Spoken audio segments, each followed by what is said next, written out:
Dito kami ngayon sa kagubatan ng Gunung Dato. Yan, nag-umpisa na kaming naglakad dahil 1.2 km yung lalakadin namin. Mabuti na lang, pumula doon sa main road,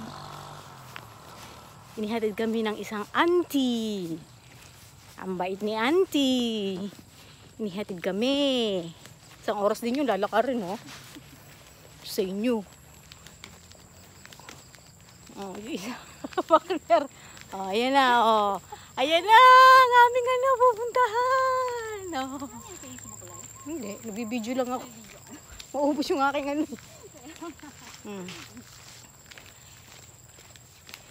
Yan, oh. Ang ganda ng lugar. Mamaya na uli.